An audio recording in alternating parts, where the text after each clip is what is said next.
Hello dear students, स्वागत है आप सभी का एक बार फिर से। आज के इस वीडियो में हम चर्चा करेंगे कि अर्धवार्षिक परीक्षा 2021-22 कक्षा 11वीं हिंदी विषय का पेपर आपका किस प्रकार का आने वाला है। तो वीडियो शुरू करूँ उससे पहले मैं आप सभी से रिक्वेस्ट करता हूं कि जिन जिन बच्चों ने भी अभी तक हमारे चैनल को सब्सक्राइब नहीं किया, प्लीज़ यार चैनल को सब्सक्राइब जरूर कर लें और इसी प्रकार के वीडियो पाने के लिए। तो चलिए बिना किसी देर के इस वीडियो को शुरू करते हैं और समझते हैं कि अर्धवार्षिक परीक्षा पेपर 2021-22 कक्षा 11वीं हिंदी विषय का किस प्रकार का आएगा, कैसे प्रश्न पूछे जाएंगे, क्या परीक्षा का पैटर्न होगा। सारी चर्चा आज के इस वीडियो में हम करने वाले हैं। तो वीडियो को आखिरी समय तक जरूर देखिएगा, जिससे कि आपको पूरा परीक्षा का पैटर्न समझ में आ जाएगा। तो सबसे पहले अगर देखिए अंकों की बात करें तो आपका कुल 80 अंकों का पेपर होगा। 80 अंकों के पेपर में से आपको समय मिलेगा 3 घंटे का। और इसी में अगर आगे बात करें तो आपको 40 अंक के आपके ऑब्जेक्टिव टाइप के प्रश्न होंगे और उसी प्रकार से 40 अंक के आपके थ्योरी टाइप के प्रश्न होंगे। तो 40-40 दो भागों में आपका पेपर बटा होगा। 40 अंक के आपके ऑब्जेक्टिव होंगे और 40 अंक के आपके थ्योरी टाइप के प्रश्न होंगे।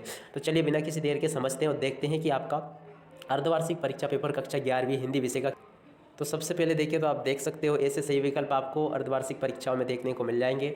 आप इसमें देख सकते हो कबीर ने कुमार को किसका प्रतीक माना है। कबीर ने कुमार को ईश्वर का प्रतीक माना है। नमक के बोरों में भरी गाड़ियाँ किसकी थी, तो ये पंडित अलोपीदीन की थी। नमक के बोरों से भरी गाड़ियाँ। और अगला अगर इसी क्रम में देखें तो अगला ये रहा आपका, चित्रपट संगीत का पर्याय किसे कहा जाता है, लता मंगेशकर को कहा जाता है। गागर में सागर भरना मुहावरे का अर्थ है कम शब्दों में अधिक बात कहना। तो ये इसका राइट आंसर है। तो आप इसमें देख सकते हो 5 ऑब्जेक्टिव ये दे रखे हैं और आगे अगर देखें तो 4 ऑब्जेक्टिव ये रहे। मीर आने के जल से सींचकर प्रेम बेल को बोया हुआ, आंसुओं से कुएं से, तो इसमें आंसू वाला राइट आंसर हो जाएगा। नान भाइयों के मसीहा कौन थे, मियाँ नसीरुद्दीन थे, ये इसका राइट आंसर हो जाएगा। कोई की खुदाई और चिनाई का काम कहलाता है, तो ये चेंजा कहलाता है।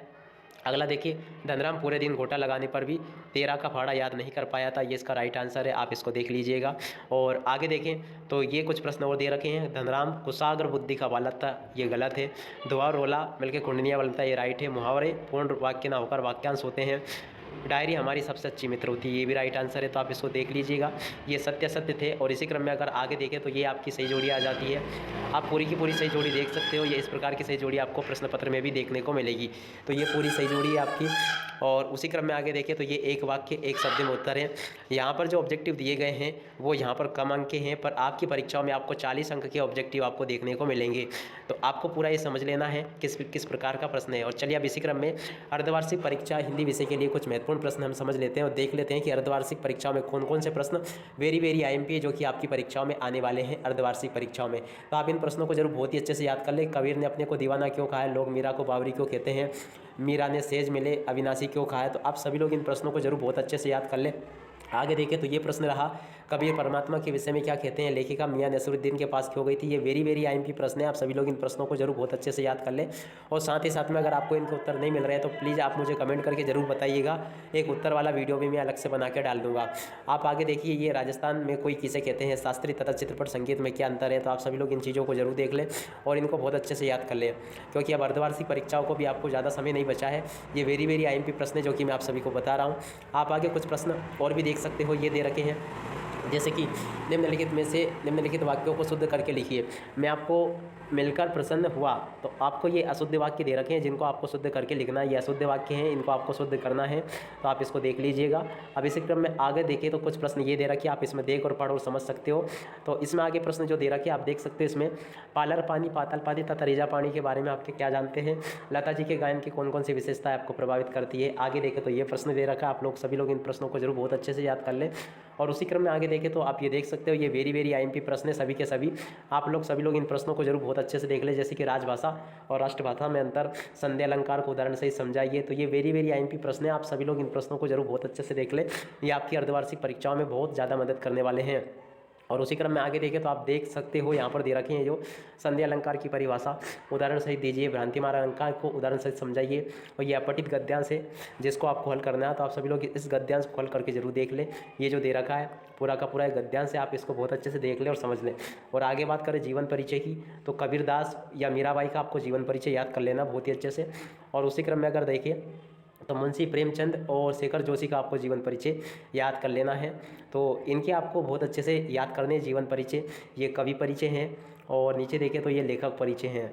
तो आप याद कर लें इसको अच्छे से, जिससे कि आपके अंक अच्छे आ सके, क्योंकि ये 4 अंक में आने वाले हैं। और उसी क्रम में आगे देखें तो कुछ चीज़ें ये दे रखी है, आप लोग इसको भी देख ले और समझ ले। जैसे कि ये दे रखा है प्रश्न क्रमांक 22 में, आप देख सकते हो यहाँ पे लिखा है निम्नलिखित में से किसी एक पद्यांश के संदर्भ प्रसंग से व्याख्या करनी है आपको।